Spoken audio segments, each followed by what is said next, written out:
Hey,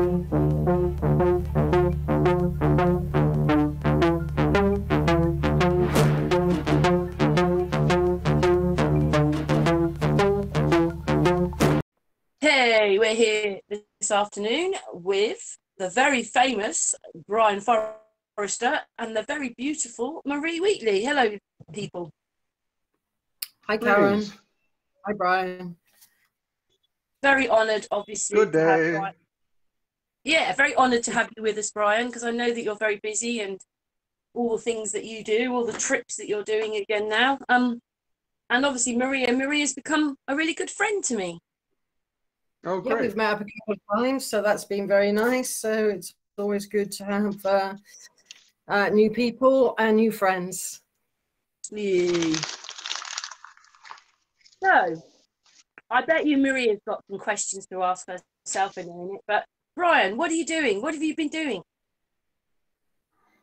We just finished quite a major tour of Peru a couple of weeks ago. We had a number of people come from the US to join in. Unfortunately, we also had some people who were supposed to be coming from England and Australia and I think the Czech Republic, and of course none of them could come. So it was quite a big group of Americans, and everything in Peru is open. So we all had a great exploration. I haven't been much of anywhere for a year, so that was a welcome break from hanging out with myself. So that was really good. You've got some more trips organised, haven't you? Yeah, we have another one next month, and then in October we have a group of, I think, 75 people coming to Egypt, which is great. We were supposed to do Malta in September, but as you know, Malta's open, then closed, then open, then closed, and all of Europe seems to be quite a basket case right now. So so we've had to delay that until possibly sometime next year. So that's all good. You've also got a date with Maria, haven't you? March of next year, we're doing a tour with Maria. Wow. I know Maria's very excited. In Egypt. Yeah, that would be good to go back to Egypt and to look at what both Brien and Patricia have to say about the wondrous sites there, because I've been doing some of my own research into the earth energies and to work as a team with a geologist as well, Susan Moore. That will really add to the understanding of these ancient sites, because it's a team together working to unsolve a mystery and to find out the ancient encodements in sites. And also you might find and also oh, sorry, Brien, but you might find different or more stuff. It's great. Well, it is good because each of us have our own area of interest, but all of those areas overlap one another. So we don't, nobody's the star of the show, which is good. No big egos involved, which we've had problems with in the past with different people. So it'll be a great, it'll be a fresh way of looking at Egypt from all of these different perspectives. So very much looking forward to it. I do remember when I asked you before, Brien, you said that you weren't before. I mean, obviously you do what you do now and you're changing things, but you said you weren't there to say, to explain everything. You're just there to show everybody what it was. You were showing everybody what it was all about. You're not there to make decisions about what it is all the time. That's what you said, I think, on one of the hangouts we had with you.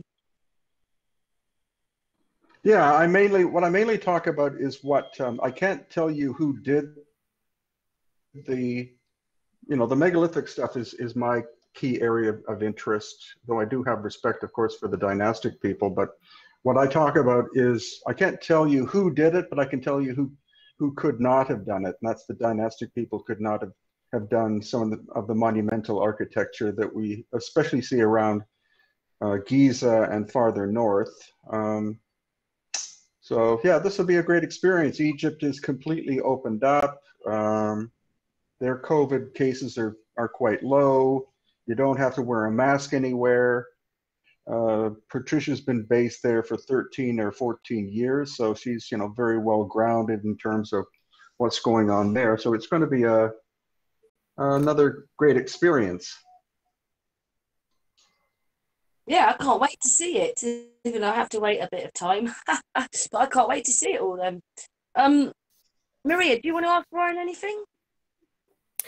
Well, I'd just like to sort of add, you know, that I think when you look at from an Earth energy perspective, of which, you know, I come from as part of my work, what I did notice about the ancient Egyptian lay network and how the Earth energies are incorporated into some sites in ancient Egypt is quite fascinating, because when we look to the UK versions, we see two earth currents associated with a single ley.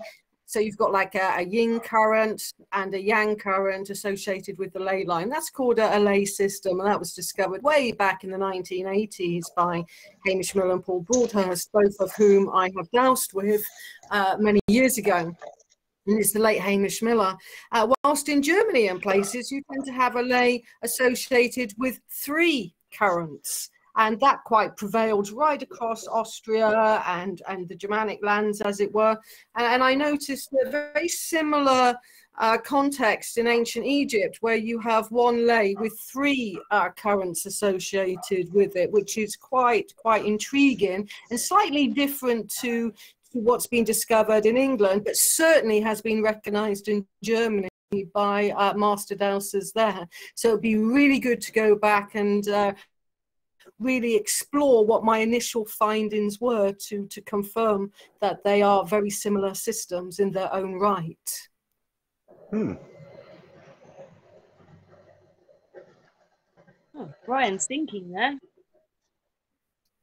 Well, I just thought, you know, it's quite interesting that you get two some countries have one ley with two currents, and you know, some of the German sites, even though they're not very well known compared to, obviously, you know, sites in England and obviously in Egypt, there's still a lot of power centers along ancient pilgrimage pathways that are power places in their own right, and a lot of what's called Celtic sites of the Iron Age, which is around, you know, 750 BC until the Roman invasion, and that's a variable date depending where you are in Europe. So they were integrating them way back in the prehistoric era. All fascinating stuff.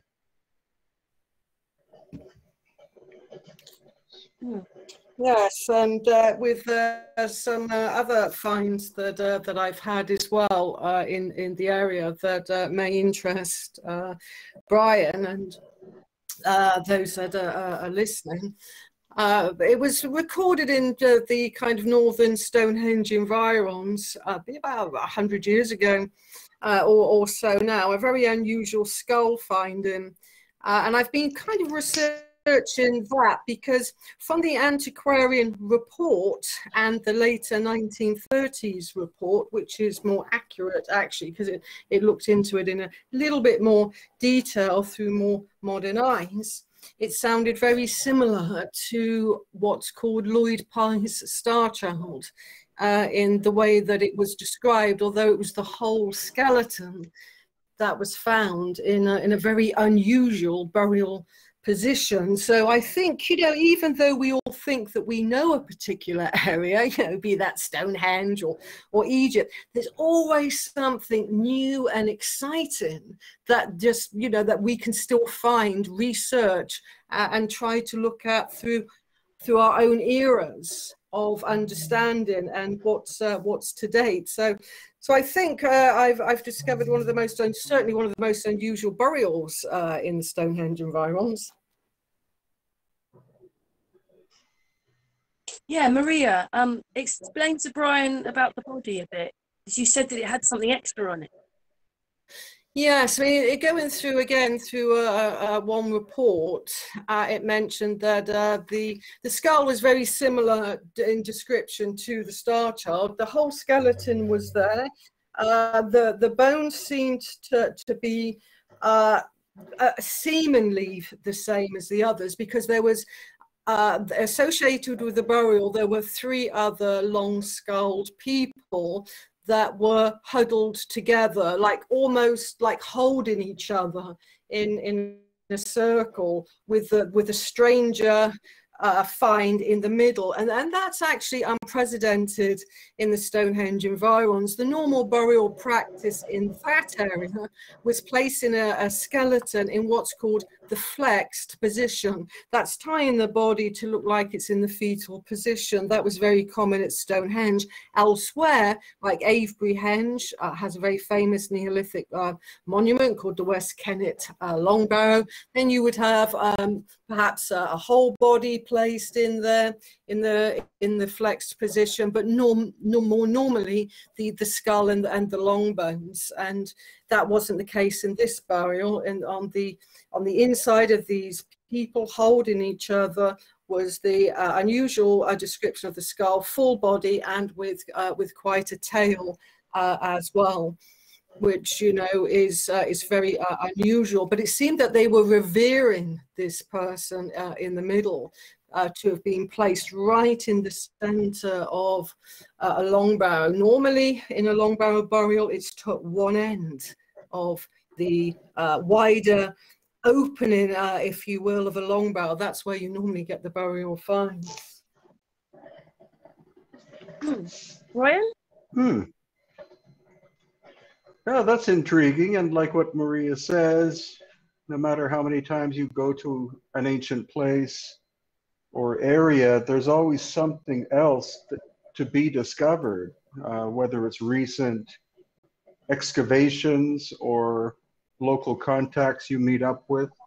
That's why the places I visit never become dull, because you can never get the full picture. You have to keep going back over and over again, and that's why it'll be nice to go to Egypt in October for my 9th trip, and then in March next year for the 10th one.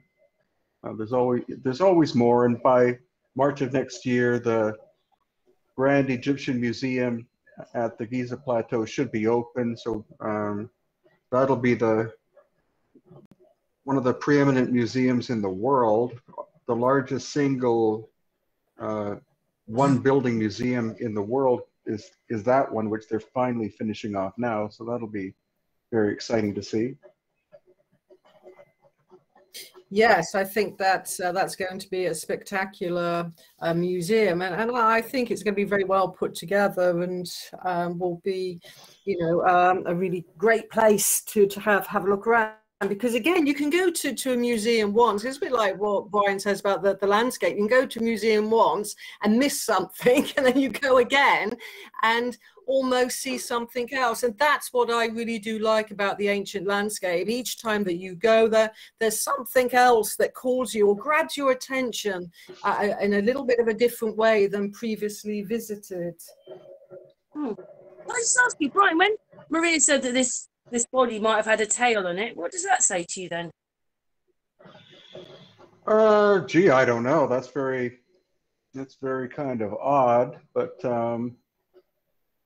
the Star Child skull supposedly has at least 25 different characteristics that make it non-Homo sapiens sapiens, and we found 3 other small skulls in Peru that are very similar looking to the Star Child one. So it's another example of ancient mysteries that are surfacing, which we like to expose people to, even if the academics aren't particularly interested in the subject. The audience we're trying to reach is the planetary whole, the general public, and not necessarily academia, because they're so, in general, closed-minded or try to cover up things. But also, of course, with the internet, stuff is opening up more and more as time goes on, with the use of cell phones and that kind of thing. It's very Still very exciting times. And now that this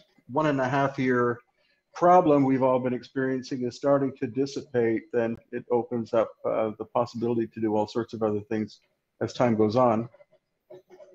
I think people are starting to realise as well that a lot of what we want to know is down there. We need to dig down. Or hidden away in museums or in warehouses. And that's the exciting thing about the new museum on the Giza Plateau, is that they're basically moving everything from the Cairo Museum to the new big one. And a lot of the Tutankhamun's artifacts will be in one display area, intact for the first time ever. So we'll have to also see what interesting artifacts will be taken out of some of the warehouses and be put on display that don't fit the standard paradigm of Egyptology as well, which is again one of my fascinations about going to the Cairo Museum, is seeing the artifacts that could not have been shaped by the dynastic people. Lots of evidence of machining marks and just the sheer scale of some of them and the complexity. So that'll be very exciting.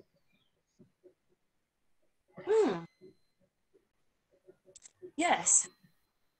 When I was at Cambridge, actually, Brian, I've been there a couple of times. They're actually closed now, right up until the next academic year, which is probably university style October. But opposite the numerous deposits of the Stonehenge area, on the opposite side of the it was a warehouse style system where you had, no joking, sort of about 10 rows, and it was going on for some distance. There must have been hundreds and hundreds of skulls there. And one side was Abydos and the other side was Stonehenge. I was looking at all of the labels on the boxes, and they just had the symbol male or female, and they were numerous skulls there. So Cambridge has an awful lot in its collection. And just to quickly go back to the strange burial deposit at Stonehenge, I got in touch with Dr. Ted Robinson, because he worked on the initial case with Lloyd Pye with the Star Child, and he has many credentials, because you can, I was discussing with him what would cause a tail, which we mentioned earlier, because there were signs from the West Kennet long barrow of spina bifida, for example. There was some people that had suffered from that that had been interned in that barrow. But going by what I showed him, what was said in a report, he said he would rule that out.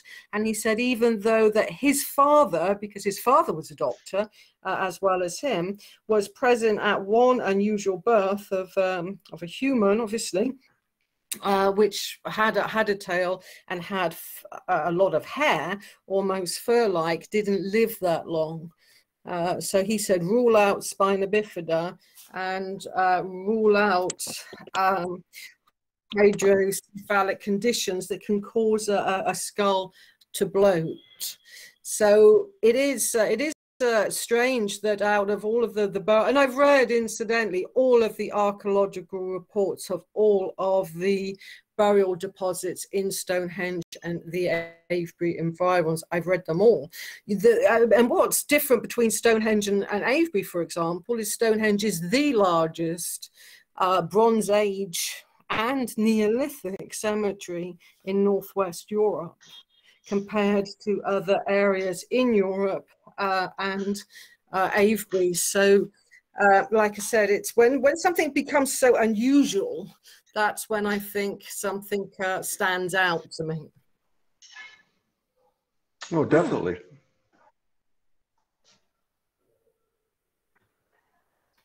Yeah, it was quite amazing, Marie. I don't know what it means. These were all elongated-headed people that you were talking about with skeletons. That surrounded the one unusual skull that was described as being small. So it was the three normal-sized, long-skulled people, which were actually quite short anyway. The femur bones were found, and the women were about 4'9", and the males were no larger than 5'4". And it's very interesting that coming out of Oxford, only recently released actually, was the latest DNA findings from comparing what's called the Belgica culture. They were coming to England round about the Chalcolithic period, the Copper Age of 2480 BC, for example. And they were comparing all of that DNA to the ancient Britons, and they now know that the much taller, I mean, they were much taller, the Belgica culture, to the indigenous ancient Britons. And they now are categorically saying that the people in the Roundbowers, the taller Belgica, did not build Stonehenge. They had no ancestral claim to the landscape. So we're now saying that the ancient Britons built Stonehenge, which are the long-headed people, compared to the much more newcomers, if you will, which migrated across Europe, mainly from the Netherlands, is the latest DNA finds. Can I ask something? And obviously, Brien is really into elongated-headed people. Did you find the ones in England about the same time, or were you? How did you like? Because in a sense, you two have got such common things, haven't you? You're both into elongated-headed people, and we've got them here. So, what you just started finding them like Brien was finding them, then, Maria? They are different. I mean, as Brien will describe, I'm sure in a moment to the audience, the Neolithic ancient British long-skulled people had sort of like longer skulls, not so dramatic as the finds in Paracas, for example, which are kind of more cone-headed. They were longer at the back, so to speak. And they were quite thick-skulled. The bone was quite thick that had been discovered. That's what makes the other find at Stonehenge quite unique, because it was more thinner than the more used to be in the thick long-skulled people. Brien, when you were looking at your like skulls, do you think that would you ever have thought that they would have been all over England as well? No, that was actually that was a find of Maria's. Of course, there have been elongated skulls found in different parts of Europe, especially in Germany and Austria and Bulgaria and Romania and Turkey and other locations that seem to have their ancestry going back to the Black Sea area. But no, Maria's discovery of that was the first I'd ever heard of the idea that there were elongated skulled people who lived in England. And of course, when I was able to spend time with Maria at Stonehenge, she dropped a lot of truth bombs about the actual history of the site, which made a lot of sense, much more sense to me than the standard academic rhetoric of 4,500 years old and made by the Druids and all that kind of thing. So that was a very insightful trip. I'm still very appreciative for the fact that she was allowed to get us access into the inner circle area of Stonehenge, which was very, very rare for people to be allowed to do that. The first time I went to Stonehenge when I was 16, there wasn't even a fence around it. And the way that it's been controlled over time, they had so many, not military people, but so many guards there that were making sure you didn't touch anything, and and all the lichen that was growing on the stone, which didn't make any sense in terms of its vibratory properties and all that kind of thing. That is a very, very, very eye-opening trip. Did you Yes. Did you take him to Silbury Hill as well, Maria? Yes, we did the Avebury environs, and we went around Avebury as well as Stonehenge, and I took Brien in through the what's called Lark Hill military section, just to give, that's what, you know, the normal tourists do not see. They don't see the kind of military side entrance. They go through what's called the A303 and don't see any of that. So they don't associate the huge military presence that is on the Salisbury Plain. And the Salisbury Plain contains 2,000 Neolithic and Bronze Age monuments alone in a 25 by 25 mile area, which, you know, you have such limited access to. I mean, sometimes you can visit it, but on the most, you can't. Yeah, Maria took me to one of the long barrows, didn't you, Maria? Yes, we went to the huge long barrow that's in Tilshead. And it's got this horrible meshing around it, hasn't it? They did put wire meshing around that particular long barrow. You wouldn't get that on a tourist site like West Kennet because it doesn't look very aesthetic when you put wire all around a long barrow. Did you like Silbury Hill, Brien? What's that? Did you like Silbury Hill? Oh yeah, yeah. I had been there before, but not with someone who was an expert like Maria. So that was, again, a very fascinating story, much more complicated than what the general public get to see. And also West Kennet was, again, I'd been there, but it was much more fascinating to go with Maria because of her local knowledge and expertise. So it brought a lot more information than I expected. So that was great. And also, there's quite a lot together, isn't there? Oh yeah, it's amazing how complex just the Salisbury Plain is, and all of the recent discoveries that are being made. And you know, obviously there are areas like Maria showed us, which is under heavy military control. There's still bombing certain locations and things like that. So, so yeah. Yeah, they're worse in this country than they are in Egypt, aren't they? Well, England, of course, is smaller, but Egypt, of course, has a lot of stuff that's still hidden away from the public, where you're still not allowed access. But Egypt has opened up quite a lot in the past few years, and some things we'll be able to see that were prohibited in the past, or we'll get access to the Osiris Shaft, which I don't know if Maria's been in, but that's a mind-boggling ancient location. And also the Step Pyramid at Saqqara.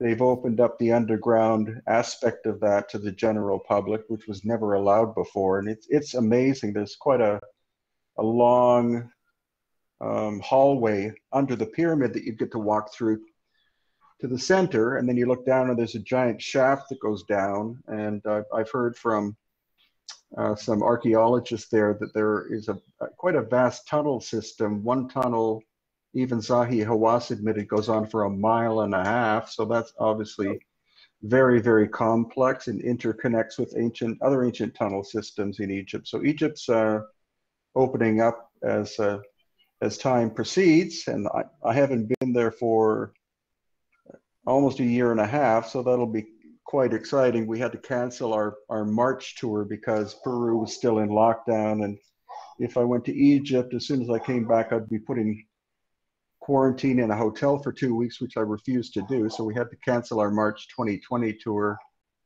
or sorry, March 2021 tour. And so it'll be good to be going in October. We're going with a guy called Jimmy, who has a YouTube channel called Bright Insight, and he's made some very good documentaries, even though he'd never been to any foreign location. His first trip to Egypt was last December, so it was very eye-opening for him to finally be able to walk the landscape. It was compared to looking at people's videos and photographs. Hmm. Well, so just explain. So this trip you've got with Maria, what's the trip called? What are you going for exactly? What's that trip about? It's well, it's like what Maria was saying. You have Patricia Awian, who's into metaphysics and ancient dynastic history and symbolism, and then you have Susan Moore, who's a geologist. She's been to Egypt with us a number of times. She's been to Peru and Bolivia with us a number of times.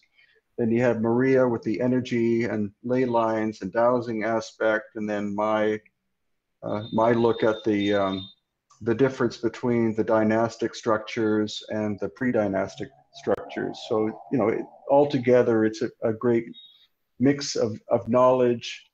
And as I said earlier, our interests overlap one another. I'm interested in all aspects of this, so I'll be very keen to learn from the three others. Hopefully, I'll be able to see some things I've never seen before, which is, as Maria said, that's always the case. You can go to any of these ancient structures and never fully understand them. There's always something new hiding around a corner or that's been recently excavated that perks your interest up once again.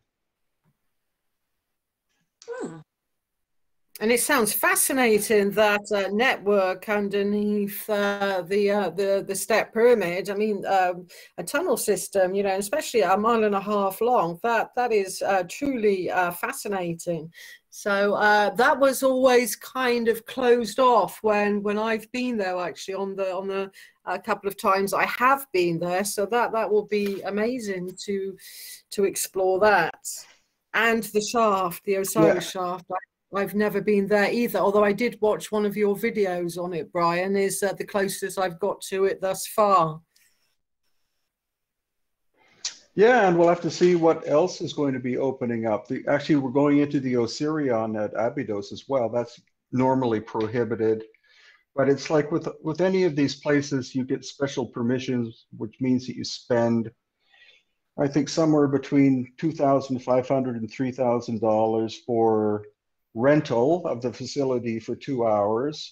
I've been down the Osiris or the Osirion in March of 2020, and that was just almost like not a fluke, but it was because of local influence that I was allowed in there. And it's a vast system. It's not simply the underground structure that you can look down into. There's quite a big tunnel that goes off in one direction and ends with a metal gate, and there's probably more stuff beyond it. They say that there are other levels beneath it. So it'll be, as always, it'll be eye-opening. It's very interesting, that site as well, the Osirion, because it's set behind Abydos, and it was originally, wasn't it, Brien, like an island, as it were, in its own right, with a kind of water feature coming round, so to speak. And I was looking into some reports because, you know, I used to do, as you both know, water divining at one point in my dowsing career. And you have different, so when water becomes under pressure, it's believed, you know, by some to change its actual qualities, and it's what's called an artesian well. It's water under pressure. And several tests were done on the water from those localities and from a well not far away at Abydos, and it was found that water associated with the Osirion wasn't local. They actually thought it was going to be relatively local. So what I suggest, where that water is coming from, is much, much, much deeper underground, and it's making itself come up through pressurized artesian well system. Because when in the 30s they were pushing down into some of the water that probably was stagnant at that time around it, they got down to about 7 feet, and they had such pressure pushing the stick back that it really made the stick come out of the water. So that's highly pressurized in certain areas, and that's when it's believed to change its qualities, water, to what's called easy, like EZ, easy water, which is more curative in its properties than, you know, say spring water coming out of a normal spring that isn't under pressure. So I find that whole area very fascinating in what it could have been in the distant past to compare to what it is today. Yeah, it's a very good point, because other studies have been done that does show that it's not simply you know, the rising and lowering of the Nile water level, but it does have its own independent water source, and some theorize that its original function was as a water pump of some kind. That's why it's, you know, was made of almost waterproof joinery and things like that. But it does definitely have very much a pragmatic or practical feel to it, not a ceremonial structure.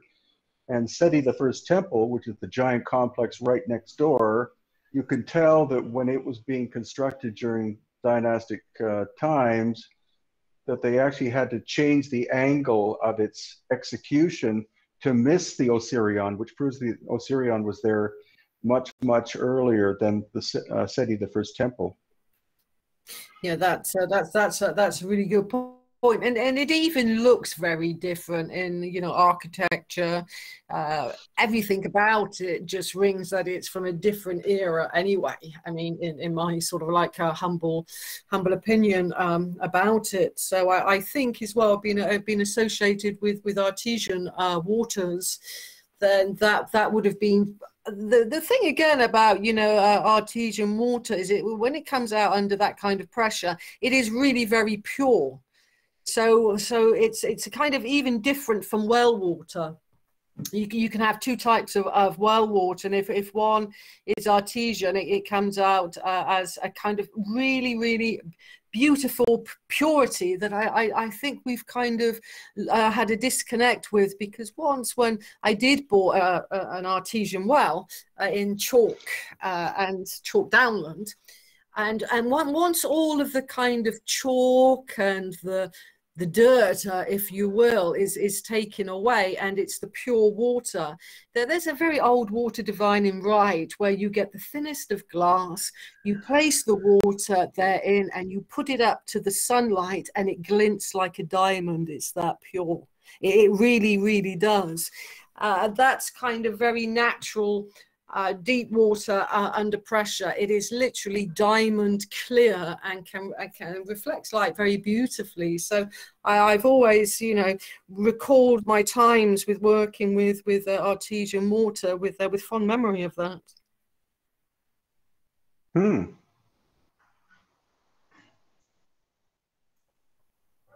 It's a bit out of my field, that one, Maria.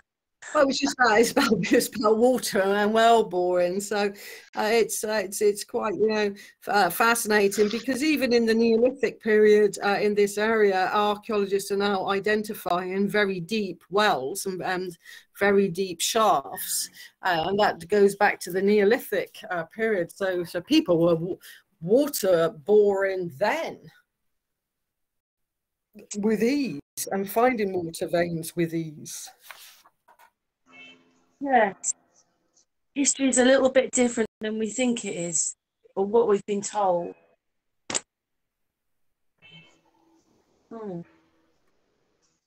So, yeah, Maria is also a person in that, you know, got a field of her own, haven't you, Maria? You write books. You write books. Yes. You're more pagan, though, aren't you? I think, is that right? Well, you know, in my personal spirituality, then yes, I am more sort of pagan, yes, which is always, you know, a personal thing. For me anyway, you know, people have different spiritualities in the area where I live. I live very close to Avebury. There's lots of different types of spiritual people that come to visit the stones today, whether they're druids or whether they're Wiccans or pagans. It's about, you know, coming together and honouring the site still. And we're coming up to one of the pagan dates of the Wheel of the Year on August the 1st, which is Lammas, which is the day that it's the first day of harvest. So Avebury will probably be, because there's no lockdown, no mask wearing, no social distancing, I would imagine that's going to be quite a wonderful date. And of course, Stonehenge you can't get to. You can only visit that site at the summer solstice and the winter solstice when it's opened up. Avebury, on the other hand, is open all year round.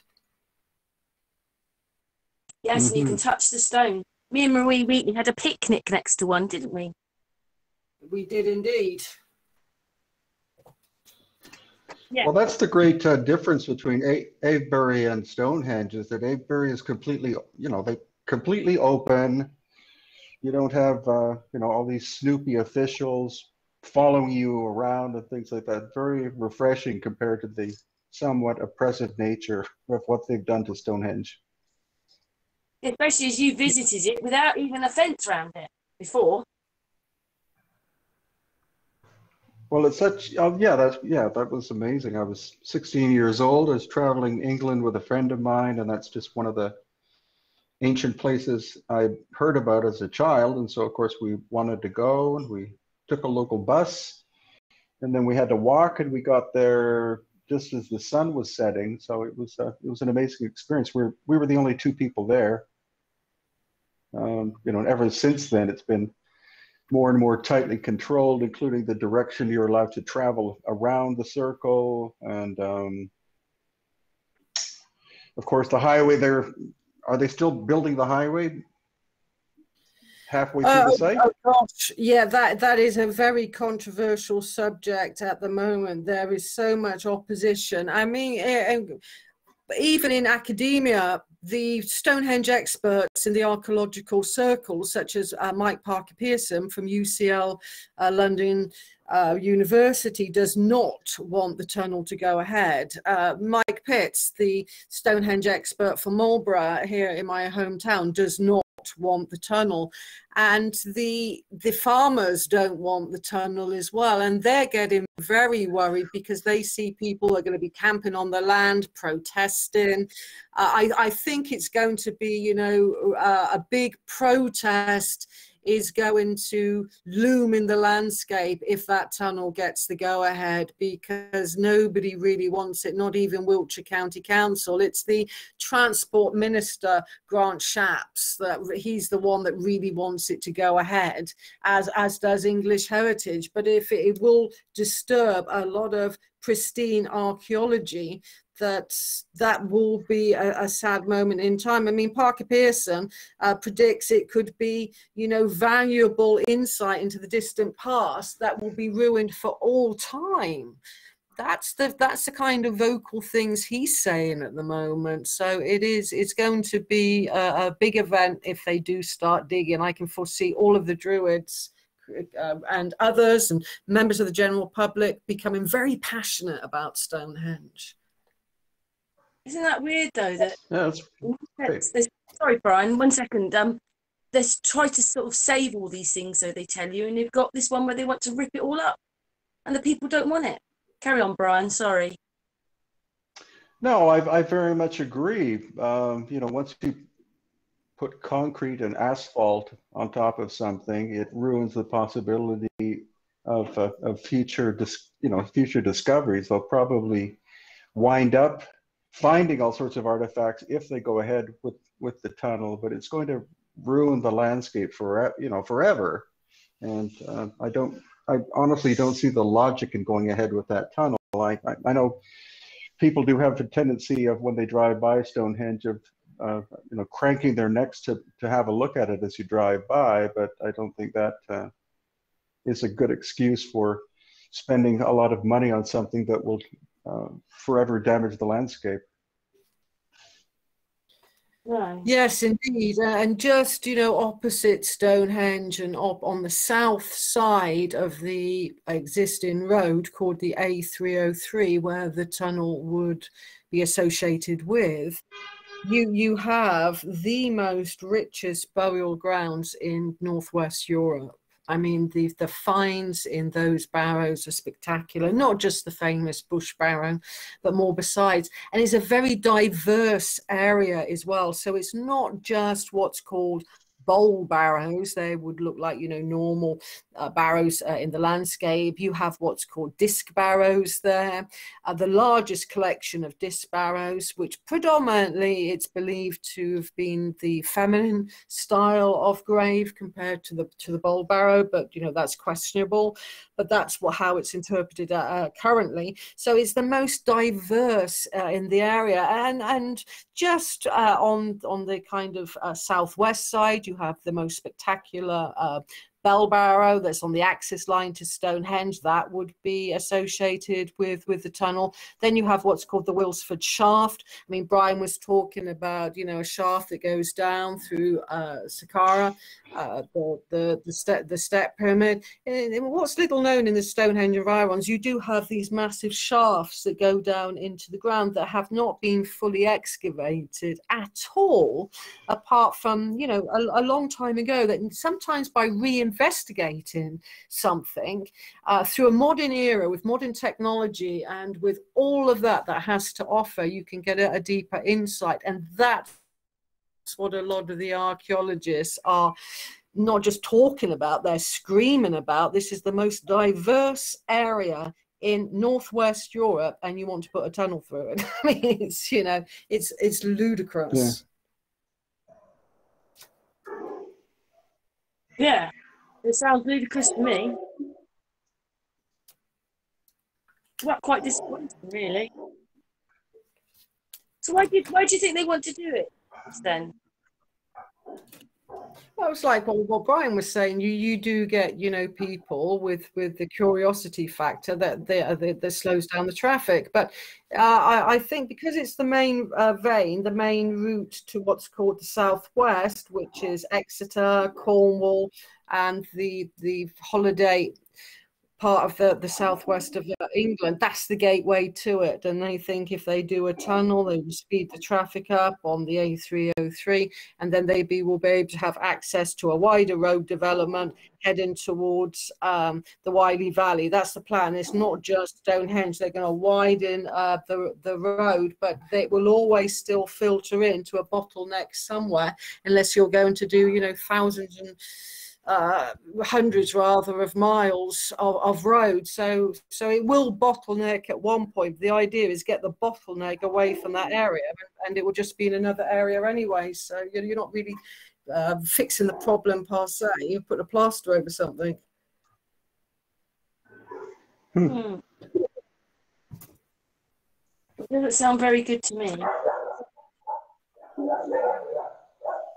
Anyway, Maria, I asked Brien what he was calling the trip. What are you, this trip you're going with Brien? What are you going for then? What's it all for you? Sorry, I've lost your signal then. My internet was flashing, my router. Sorry, Karen. I was just saying, I asked Brien what he thought, you know, the trip you were going away with him, the trip that you're going to go with Brien on. What's that for you? What's it about for you? It's about joining a team of experts, like was previously said. It's about joining a team of experts and sharing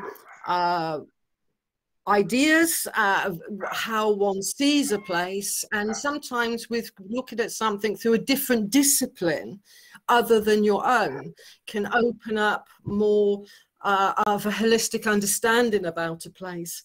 So, you know, you've got experts like Patricia.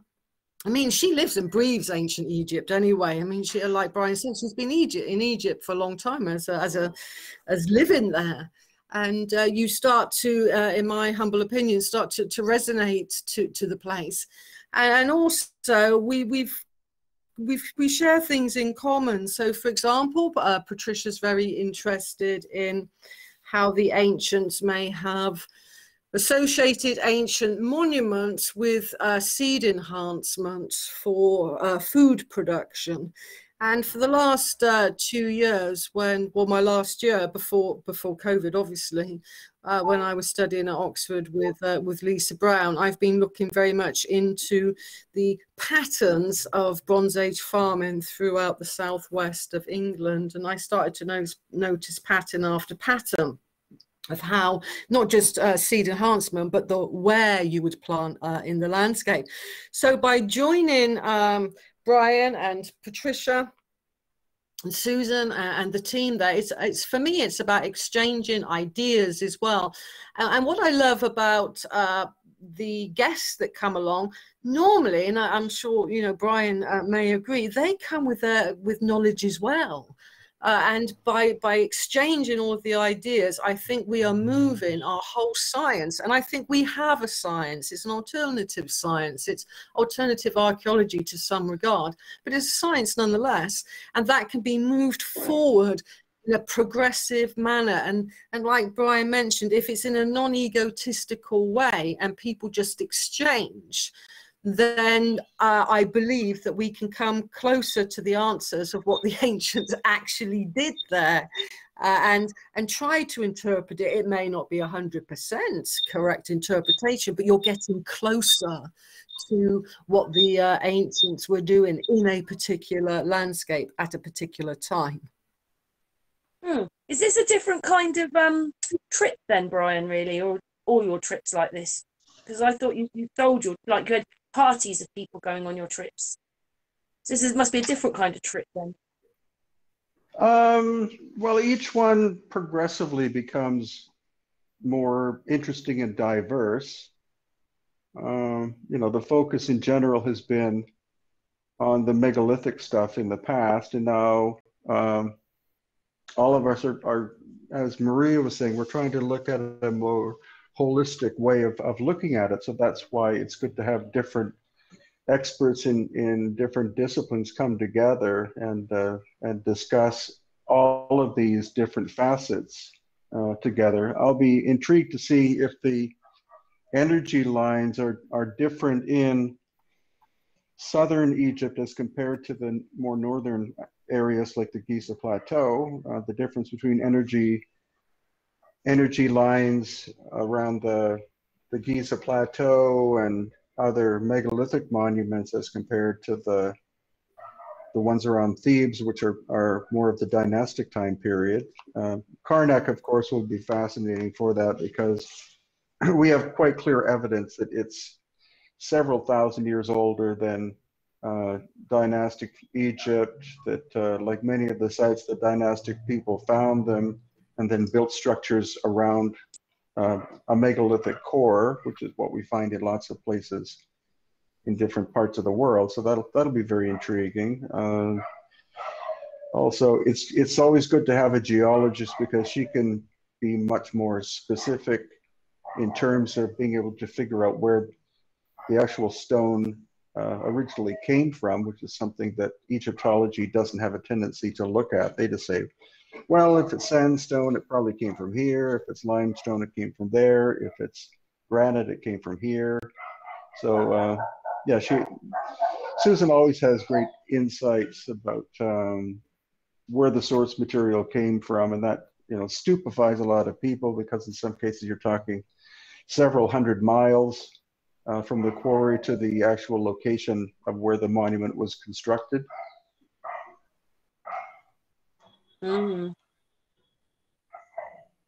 It's quite fascinating. You know, this is what I think will be great to have some conversations with everyone about, and Susan, because she has such great insight, and I think that's great to have a geologist with you. And in fact, it's very important, and another team should do alike.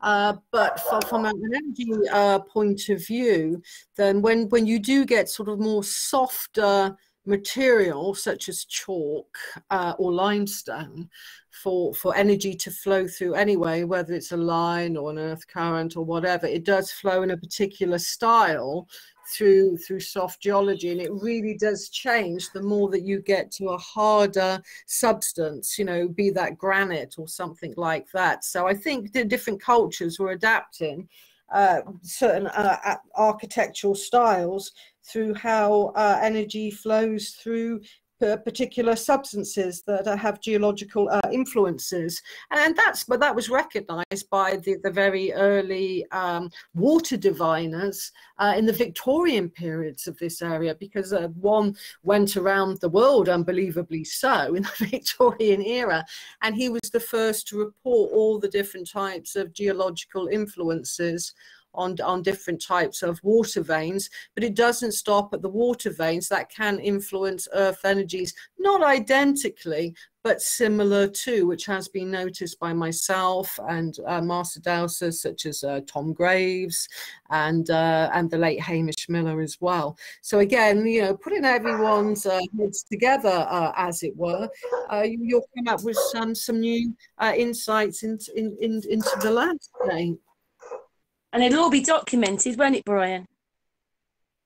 Oh, you bet. I think, yeah, we'll probably have between 60 and 70 people coming with us from different parts of the world. It's always a diverse group of people. I guess the commonalities, we tend to attract people of relatively high intelligence, high level of curiosity, some foreknowledge from their own studies of these ancient places. So yeah, every group we've had has always been quite intriguing. There's always a lot of discussion that goes on in the field, and then afterwards at dinner and that kind of thing. So yeah, very much looking forward to it. Well, I really hope it happens for you this time. Oh, it will. I think so, because, you know, people have been in lockdown for, you know, a long time now. And I think to get out into the ancient landscape is going to be quite high on a lot of people's, you know, hopes of things to do and things to achieve. And I think it will be, you know, quite well. It will be popular to do that. I mean, even just locally, because people haven't been out, there's been more people I've seen at sites that are quite unknown, like Bella Snap, than I've ever seen in my 30 years of going there. So people are really attracted at this moment in time, being very drawn to the ancient sites. That's good. That's really good. So, how many trips are you fitting in before having the Maria one then, Brien? Oh, to Egypt? Well, your trip's away. You said you've got one in a few weeks' time. So how many times are you going away, if you can go away? Well, I'm actually doing less as time goes on. But I don't want to overuse these places. So we have the Peru one next month. We were going to include Bolivia, but Bolivia's the border's under lockdown and has been for quite a long time. So the Bolivia border's not going to open up until at least September. Then October we have the Egypt tour, and November we have another tour with in Peru and Bolivia. Bolivia will be open by that time. I've also invited Maria to be the guest host in November of 2022, which she said she'd like to come on. So that'll be good. And then then the March of next year will be the next major Egypt one. And I'm actually going to Lake Titicaca in about a week to film a documentary with a crew from Lima who have been hired by Prometheus Entertainment, who are the people who run Ancient Aliens. So it's going to be a new series they're doing, hosted by William Shatner of Star Trek. So that'll be that'll be about a 3-day trip to Lake Titicaca. I was there a couple of weeks ago on the previous tour, but we're focusing on the lost Inca city of Paititi and also possible submerged stone structures in Lake Titicaca. So that'll be a good little break from from being at home, so that's good. Sounds like you've got masses of trips on. Well, not as much as in the past, but someday I'd like to, you know, I've never been to India. Someday I'd like to do that, but that's gonna be a problem for quite a long time due to their, you know, their problems with COVID and things like that. So you know, enough to keep me busy enough, but not too much to make it kind of overwhelming or stressful. So You can't even come to England at the moment, can you? That's crazy. no, that's amazing. I mean, you know, amazingly, you know, some of the countries that are under the worst lockdown conditions right now are England, Canada, Australia, and New Zealand. And what commonality do they have? All part of the, you know, all part of the ex-empire. I think there's something going on with that. Because yes, so do I, Rob. So do I, Brian. But, another topic. I was talking about that to Maria beforehand, that we're all in something else. Yes. Well, it seems like it's a coordinated activity with those four countries, because the cases don't justify what they're doing. Especially Australia, they have basically very few cases at all, and yet Australians are not allowed to leave the country, and the same with New Zealand.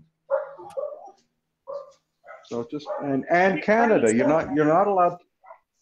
Yeah, you're not even allowed to go from the United States to Canada or vice versa, unless you have special permission as an essential worker of some kind. So I find that very suspicious. A lot less planes are flying. What's that? A lot less planes are flying then. Oh yeah, definitely. Well, Maria, have you got anything else you'd like to talk to Brian about as we're here? Well, just, you know, that I think by working together can sort of, you know, look forward to different trips, and hopefully England will be able to travel in the near future, and, you know, move on and come out of lockdown. But it is very difficult, as you know, Karen, in England now. It was even difficult to go to Wales 4 or 5 months ago. So I hope that, you know, things come together, and that lockdown is eased now that we are allegedly out of lockdown proper. England, and that we can move forward. That's my hope at the moment. Is that your dog barking there, Brian? No, it's actually a dog across the street. He's annoying, isn't he? Shush, dog. Shush. Very. He's wanted to get a voice in, hasn't he? He's wanted to be in the hangout. Yeah. Oh, actually, yeah. Actually, my two dogs are outside responding, barking to the neighbor dogs right now. Get away from our property. Oh, dogs bark a lot anyway. My dog's been going mad. It must be the weather. She's going absolutely mad. She's just making weird noises, and oh, she's just crazy and getting all excited over nothing.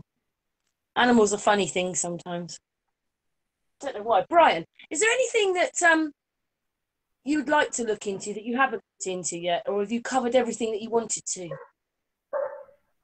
Pretty well for now, thanks. Yeah, I'll have more to discuss with you all in the fall if you want to reconnect then.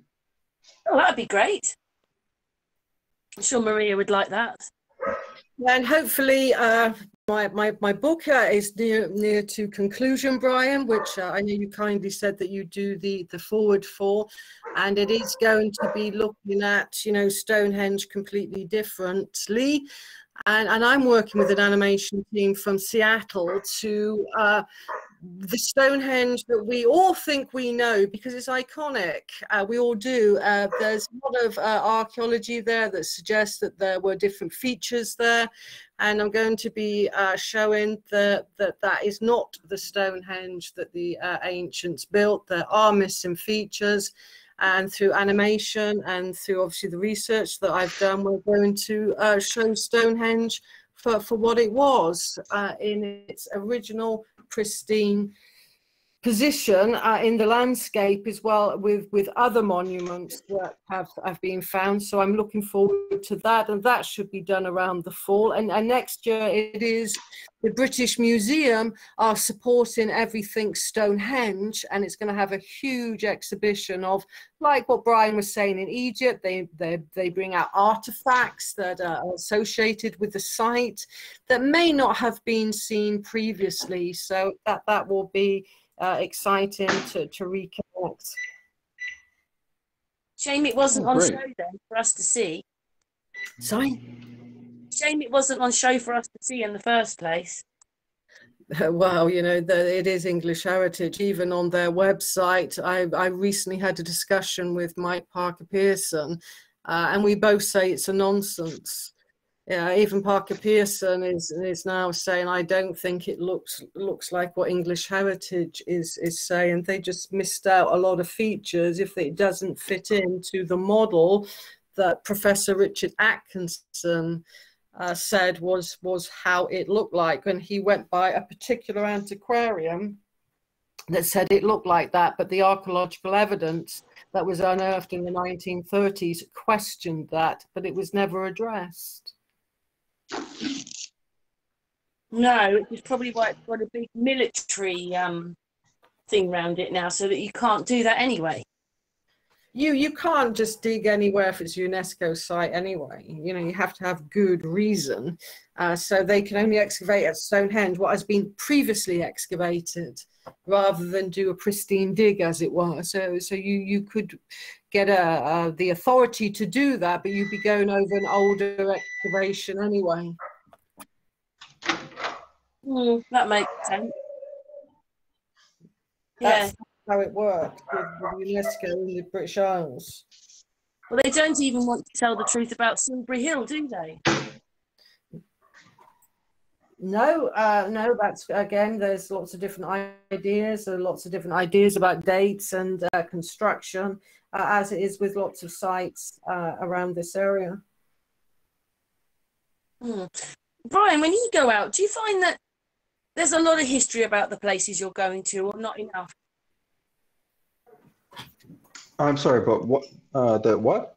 Well, when you go to these sites and everything, like Marie is obviously more of a local and that, but when you find out about things, do you think there's enough history, or just not nearly enough about what you're going to look at and what it all means? And there's just not enough history, is there, about these things?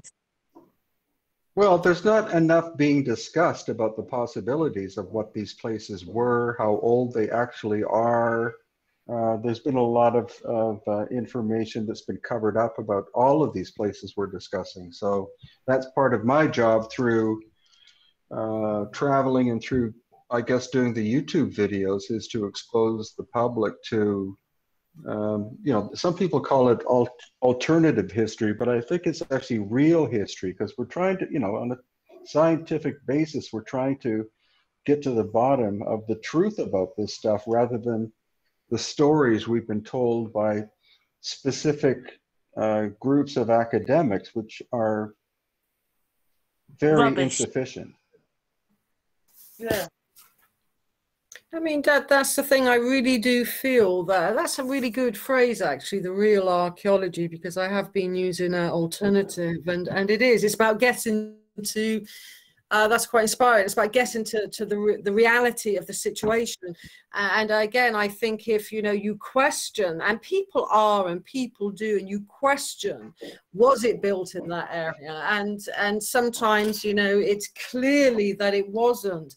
And if you break new ground, if you're a pioneer and say, you know, this is what it could have looked like, and this is the evidence for it, and this is what I present, then I think it's people in, you know, our fields that will change how other people in the future will see the sites. I am actually convinced of that. I think it will be down to the how the academia sees it, the so-called amateurs, you know, which we're not, but that's sometimes how it's seen through academia, who will be making these discoveries and who will making these questionable positive arguments for a different look at the ancient landscape. And then I think, you know, it will take off with a younger generation that is saying, okay, it didn't look like that, here's the evidence. And then it will really snowball, and the truth will always out anyway. Thank you, Maria. We've been going for an hour and 6 minutes. I know that you like to do about the hour mark, Brien. Just ask you, what's the place that's amazed you the most? Is it, excuse me, there's my dog going now. Is it the pyramids in Egypt that have amazed you the most? I won't pick favorites because they all have their fascinating aspects. So I love Stonehenge because it was the first megalithic site I'd ever been to. You know, growing up in Canada, there is nothing.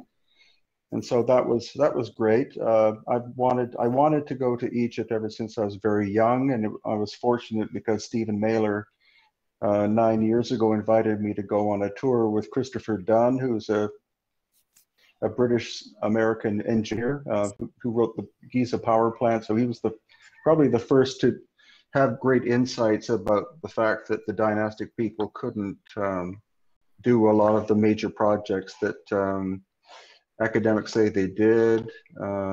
Peru, because I live here, you know, I have my favorite sites here as well. Been very fortunate to travel all over the world. So yeah, I can't say I have even a group of favorite places. They all have their own distinct characteristic.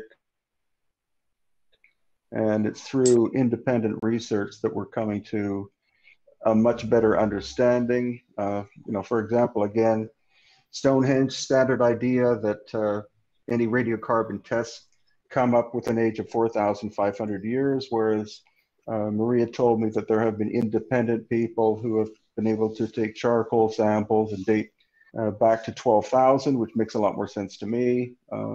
So as you know, as time goes on, we are moving forward, and as Maria said, the younger generation of academics are much more open-minded than the older generation, because the facts are starting to stare them right in the face. And so I'm very fortunate when I go, for example, to Machu Picchu these days. Some of the guides that work there who are academically trained come up to me and say that they've been watching my YouTube channel, and they, you know, it's given them insight into a better understanding of the true history of Machu Picchu compared to what they learned in university. So that's my hope, and it seems to be working out that the younger generations in all of the countries that we go to are much more open-minded and insightful as regards to the true nature of history as compared to what they've been fed by specific professors at universities. Just asking you both, what do you think the opinion is of these elongated headed people? Have you been sort of greeted with, you know, like happiness and wow, we want to learn more, or have you been greeted with, oh, I don't know about that? Just asking, what are people like with the elongated headed people?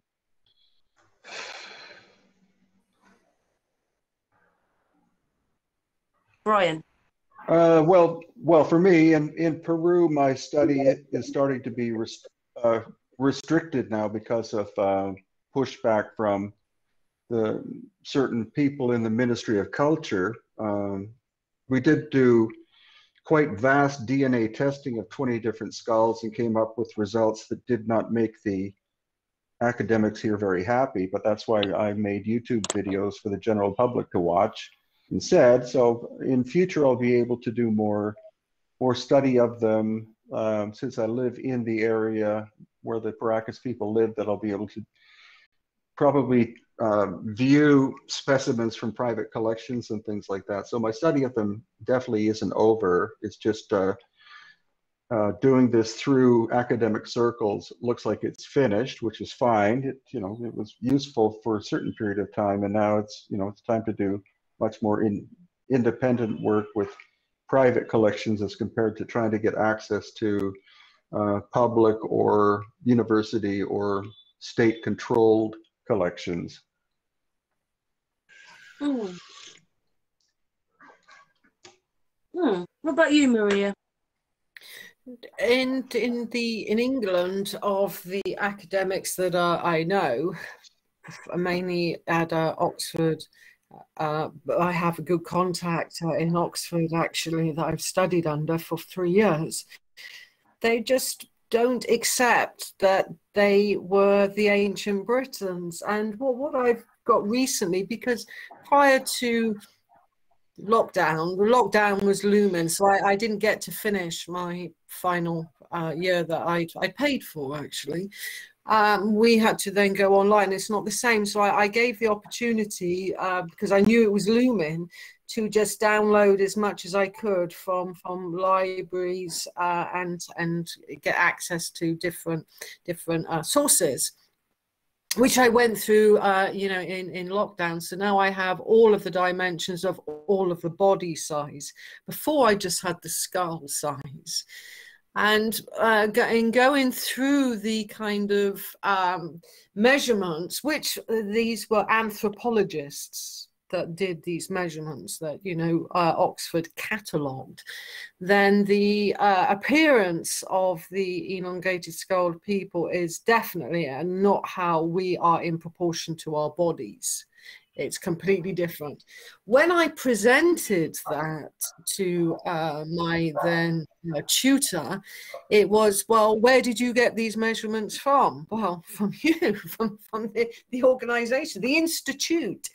And still they were saying, well, we'll go through them, we'll have a look, but then nothing is said, nothing is acknowledged. So I think it's up to independent researchers to really say this is the facts of the matter, not somebody making something up, you know, which the New Age often does.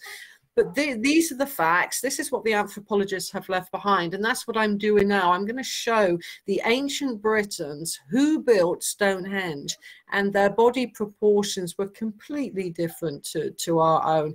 They look different. They probably really had different sensory perceptions of places like Stonehenge as well. It's not beyond the bounds of possibility. So for me, in my own work, it's almost like looked over. No, we know a lot about the Balbika people. We know a lot about that area. Oh, I get to this part and the very end of the hangout is suddenly not there. I've got no explanation if all the rest of the video's there, why there isn't an ending. But within moments of this talk where Maria is finishing, we did say goodbye to each other. It was a great hangout. I much appreciate it. Very much, with Brien Foerster and Marie Wheatley. It was brilliant. I'm sorry that it just cuts off. I have no explanation, but we were practically at the end. It would have just been us saying goodbye. But anyway, I've repeated myself. Thanks for watching, and thank you very much, Brien Foerster and Marie Wheatley, and the chat room.